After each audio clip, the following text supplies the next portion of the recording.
manusia yang memiliki kecenderungan kepada harta benda dan memiliki kecenderungan supaya hartanya bertambah-tambah, dengan informasi dari Allah ini supaya menjadi orang yang senang infak di jalan.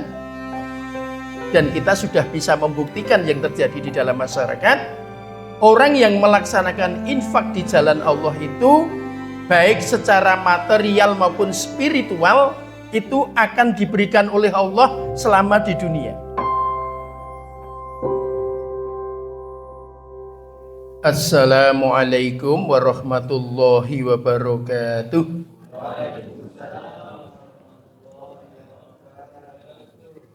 Alhamdulillahirabbil alamin.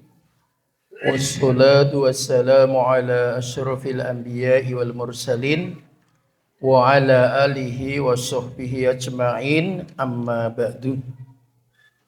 Bapak beserta ibu-ibu jamaah Masjid Nurul Iman Karangasem, Pandowo Harjo, Sleman yang kami hormati, guru kami Bapak Haji Muhari, teman seperjuangan kami Pak Haji Jatio, serta bapak-bapak ibu semuanya, Pak Dukuh. Alhamdulillahirabbil alamin. Kesempatan pagi ini kita bisa bersama-sama melaksanakan sholat subuh berjamaah. Sedikit akan kami sampaikan tentang infak, ya, infak di jalan Allah.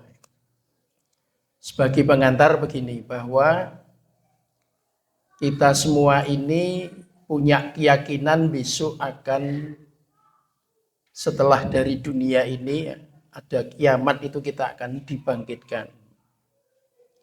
Dibangkitkan dengan mempertanggungjawabkan segala apa yang menjadi tindakan kita. Nah, untuk mendapatkan surga salah satunya adalah kita bisa melaksanakan amalan namanya infak di jalan Allah. Jadi memang manusia ini diciptakan oleh Allah senang harta. Manusianya juga ciptaan Allah. Nah, oleh Allah juga disiapkan harta benda yang banyak. Kita memiliki kecintaan kepada harta benda. Sehingga di salah satu ayatnya kita sebut, ya, Surah Al-Baqarah ayat 261. Ya. Kami membaca di tafsir At-Tanwir, ya, tafsir At-Tanwir. At-Tanwir ini maksudipun pencerahan. A'udzu billahi minasyaitonir rajim. Bismillahirrahmanirrahim. Masalul ladzina yunfikuna amwalahum fisabilillah kama salihabatin ambatat sab'a sanabila fi kulli sumbulatin mi'atu habbah wallahu yudha'ifu liman yasha wallahu wasi'un alim. Jadi perumpamaan orang yang membelanjakan atau membayarkan, meninfakkan, mengeluarkan atau menghabiskan sebagian hartanya di jalan Allah, ya, perumpamaannya itu seperti orang menanam satu butir, ya, satu biji itu ditanam. Nah, satu biji itu nanti akan tumbuh 7 bulir namanya, 3 bulir. Dan dari 7 bulir itu setiap satunya itu tumbuh 100. Jadi 1 kali 7 kali 100, jadi dilipat gandakan 700 kali. Kenapa Allah memakai perumpamaan itu pohon, ya? Itu kalau orang sekarang mengistilahkan investasi. Dan manusia itu punya kecenderungan senang investasi.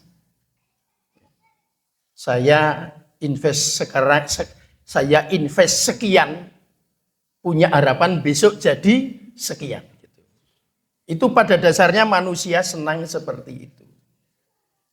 Nah, Allah yang menciptakan manusia, Allah yang menciptakan harta bendanya untuk kebutuhan manusia juga. Perumpamaan itu dikandung maksud manusia yang memiliki kecenderungan kepada harta benda dan memiliki kecenderungan supaya hartanya bertambah-tambah, dengan informasi dari Allah ini supaya menjadi orang yang senang infak di jalan Allah. Karena besok punya harapan. Harapan akhirnya jelas surga. Harapan akhirnya jelas surga. Tetapi Allah juga menjanjikan, dan kita sudah bisa membuktikan yang terjadi di dalam masyarakat, orang yang melaksanakan infak di jalan Allah itu, baik secara material maupun spiritual, itu akan diberikan oleh Allah selama di dunia. Jadi di dunianya ini diberikan semua, di akhiratnya disiapkan yang namanya surga. Apa bukti materialnya di dunia? Semakin banyak yang dia sedekahkan, maka hartanya akan menjadi berlipat ganda. Semakin banyak yang dia infakkan spiritualnya, semakin tenang hidupnya, semakin bahagia. Di mana-mana disapa orang, di mana-mana banyak orang tersenyum kepada kita, di mana-mana banyak orang yang menaruh perhatian besar kepada kita. Jadi materialnya kita juga dapat di dunianya, spiritualnya kita di dunia juga dapat. Dampak dari kita merasa senang, mencari hartanya juga tambah tenang. Dampak dari orang banyak mendoakan kepada kita lantaran kita senang berinfak, maka kita dalam mencari itu terbimbing dari sebuah keadaan yang keadaan itu berada di bawah ridhonipun, di bawah ridhonya, di bawah ridho Allah Subhanahu wa ta'ala. Untuk itu ada kesimpulan kecil atas ayat ini. Apabila terjadi di satu masyarakat, atau terjadi di salah satu manusia, sudah diberi rayuan oleh Al-Quran, akad dilipat gandakan, kok belum tertarik. Di tafsir At-Tanwir dinyatakan, problemnya bukan di Al-Qurannya. Problemnya bukan di yang memberi Al-Quran, bukan Allah yang punya problem. Problemnya bukan di hartanya, tapi problemnya di manusianya yang memang belum siap, belum ada kesiapan untuk menerima informasi itu. Untuk itu sidang jamaah subuh yang dimuliakan oleh Allah, kita semua ini perlu bekerja sama. Satu dengan yang lain, mengingatkan, memberikan informasi tentang apa yang disebut dengan infak di jalan Allah yang besok akan mendapatkan imbalan surga, dan di dunianya pun sudah diberikan keuntungan. Apa? Satu, dilipat gandakannya hartanya dari sisi material. Yang kedua, akan diberikan rasa tentram.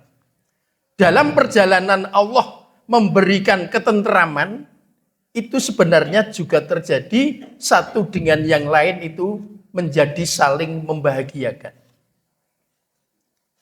Kita mengetahui sesama muslim ini hendaknya saling kenal. Setelah itu kita saling paham. Paham kelebihannya dan paham kekurangannya. Maka ditingkatkan paha menjadi ta'awun. Ta'awun itu menjadi saling tolong menolong.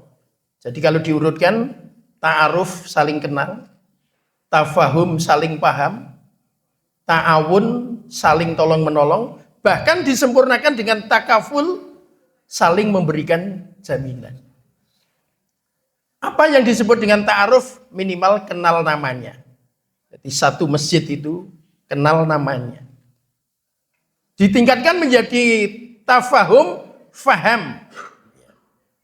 putranya berapa, cucunya siapa, tetangganya namanya siapa. Faham, di depan rumahnya ada pohon apa, dia kalau bekerja naik apa, bekerja di mana, latar belakang pendidikannya seperti apa. Itu namanya tafahum, faham.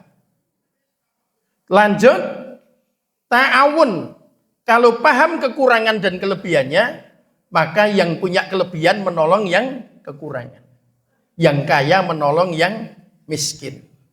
Nah, kalau itu sudah terjadi, maka yang terakhir takaful, saling memberikan jaminan. Jaminan di sini yang terpenting adalah jaminan keamanan dan jaminan kesejahteraan. Kalau infak di jalan Allah ini sudah bisa dilaksanakan, maka akan terbentuk sebuah masyarakat yang masyarakatnya itu terjamin keamanan, yang kedua terjamin kesejahteraannya. Orang-orang yang kebetulan oleh Allah mendapatkan harta sangat sedikit, dia tetap merasa tenang. Karena di kanan kiri ada orang-orang kaya yang senang menafkahkan hartanya. Sebuah kehidupan yang memang sudah dibangun oleh Allah.